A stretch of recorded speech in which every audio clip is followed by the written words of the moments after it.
Yeah. Ayan si Mads, ako si Didi. Nakasama ni Ate yan sa work sa Mexican, Bahrain. Ikot ko lang kayo ng konti dito sa loob ng village namin. Ikot ko ng konti. Habang pinapanamig ko pa yung loob ng sasakyan. Pupunta kami na ngayon McKinley. Pasyal namin yung mga bata at saka meet up namin yung dating katrabaho ni Sis Kat sa Bahrain, yung kanyang manager si Ate Lily. So BGC daw kami. Ito yung mga bahay sa loob, mga iba-ibang mga design na ngayon. Hindi kaya nung araw naka-uniform ito ngayon na kaya niya naka-uniform pa. Pero iba kasi nagpagawa talaga. Pinapatibag na yung mga dating bahay na iisang itsura. So kung gusto nilang maiba, so ginagastosan nila. Ito, kagaya na itong sa unahan. Yan. Mga iba na itsura niyan. Dalawang unit niya pinagdikit. Pag may mga may mga kaya sa buhay. So wala magawa sa kanilang pera. So, ang ginagawa is pinapagawa ng bahay, pinapatibag, tapos i-renovate. Ayan, yung kagandahan. So, ayan. Ito ang aming very humble village. Simple ang buhay dito, tahimik. Kung gusto mo ng tahimik na lugar, tahimik na buhay dito. Walang mag-iingay na kapitbahay dito. Pag kanya-kanyang buhay dito, yan ang mga bagay na nagustuhan talaga namin dito sa lugar na to. So, hindi kami tumira na matagal dito. Tumira talaga dito na matagal yung aking mga magulang. Sila talaga yung pinatira namin habang kami nasa abroad. So, at least kahit paano, bago man lang, di ba, sila talagang tumanda, nakaranas sila ng ganitong buhay. Ito naman pangarap ko para rin sa kanila talaga noon pa. Nung nagkaroon ako ng chance na mag-abroad, dahil sa tulong ng aking nanay, mabutihing ina, na inano niya ako, pinush niya ako mag-abroad. Nung una, hindi ko nagustuhan kasi may trabaho naman ako sa Pilipinas Kumikita naman ako noon. Tsaka never ako nawalan ng work sa Pilipinas. Every time na mawalan ako ng isang trabaho sa isang kumpanya, meron agad kapalit na panibago. So, ayos naman ako noon actually. Maayos naman ang trabaho ko. Bartender sa isang may kasikatan din na 5-star kumbaga. Let's say 5-star na restaurant sa Malate. Pero dahil nga siguro nakita ng mama ko na medyo tumatanda na rin ako. I'm about 25, 26 years old that time. So, naisip niya na kahit paano baka sakaling magbago man lang yung buhay namin. Kasi nasanay kami sa tumira sa mga medyo di naman kaayusan na lugar. Palipat-lipat kami, no permanent address kami. NPA. Nung araw. So, naikot na namin yung halos buong Maynila. Pasay, Monumento, Paco, Manila, Sariles ng tren, sa Esteron, meron kami dyan. Very humble yung beginning namin. Siguro yun ang nakita ng nanay ko na para maiban man lang. So hindi man siya nagkamali kasi sa pagsisikap namin sa abroad, nakapundar kami kahit paano, naitira namin sila dito sa lugar na to. Ayan ang anak ko, nag-aantay na.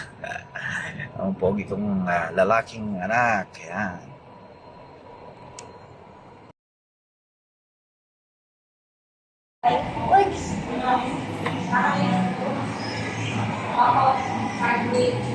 Yeah.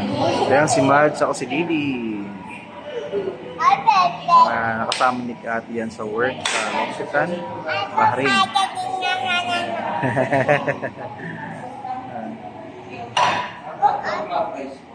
So,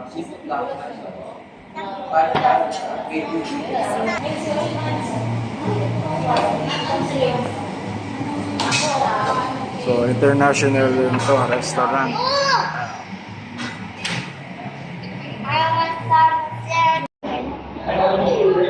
And yung beef? Sweet ako sa Kati, ilan yung sabaw sa bata? Ay, dito na lang yung sabaw. Please. Itong sabaw dito. Yung soup doon. Dito na lang kay may mga bata doon, delikado. Baka ganyan.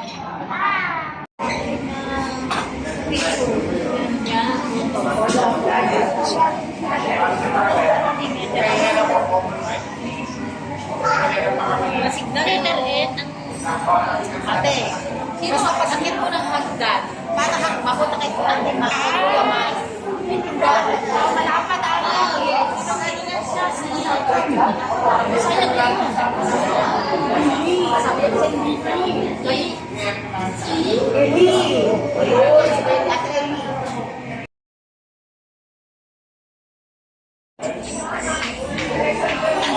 Video.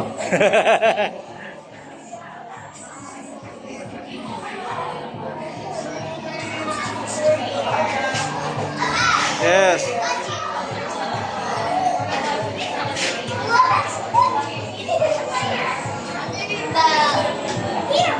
Hulog ka dyan, ha?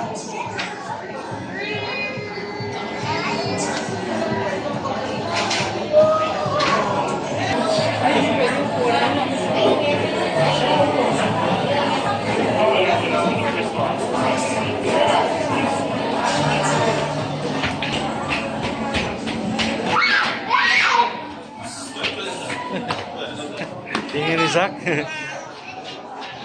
Hi, mga kumare. Mama! Ma! Yes. Ma!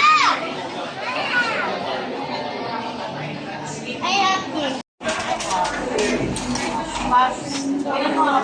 Ah, ano ba? Dito din sa... Kay ano lang, kay maganda yung kanya camera niya. Papa! Oh, ganda. Happy ka na? Oo. Oh. Papa, happy shooting.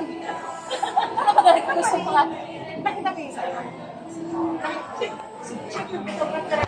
Ano mo, di ba? Balat yung katawan na nagandun. Sige na mo yung kuha niya sa atin.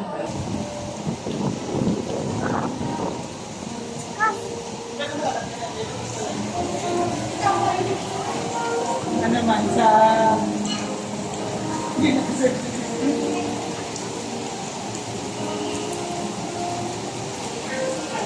Ang salita doon, English. Masarating pala kayo ng ano? Hindi, kasi sinasagot ko, tumatawag ko ng police na yung come here. Sabi, eh si Amo, sinasama ka kaya ko. Kasi yung sabi ni Ama na yun, na-tracing. Kaya na, sabi, tracing nga daw yung babae. Pwede yung kasi Ha? Oo. Pero sa akin dati, ang lakas. Ganyan. Malakas naman din ako. Talaga na ako si Push. Oo. Ganyan. Kaso pagka matagal na bumba, mamaya ulit. Hindi ko kayo magpapakasa. Kasi talaga dyan. Pagkatapos mo, Dahil ka ng divorce niya.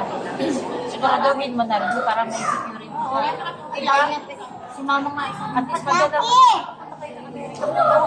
Siguraduhin mo din ng mga bata ka. Oo, mga anak ka. Importante yun na siya nga nagpupush. Bulog ka dyan, bulog. Baka naman namaya sa mga anak ko ang kaya. Ayaw niya ng gold. Tapos may hikaw ko drink. na dayang hindi ko sinutat. Baka mahulog. ikaw, secured mo na yung future mo dyan. Para mga bata, alam mo na.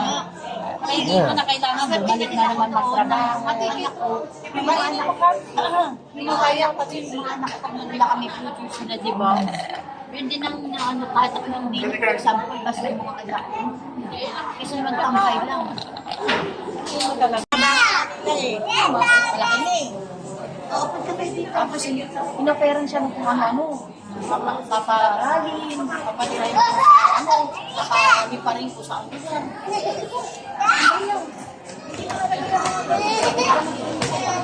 Hinap lang ng mga anak ko.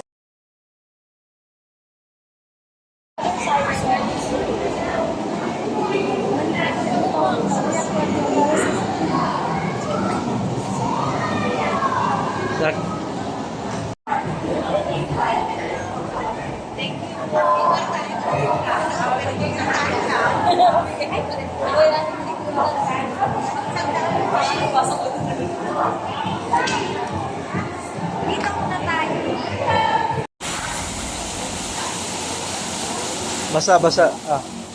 Yak.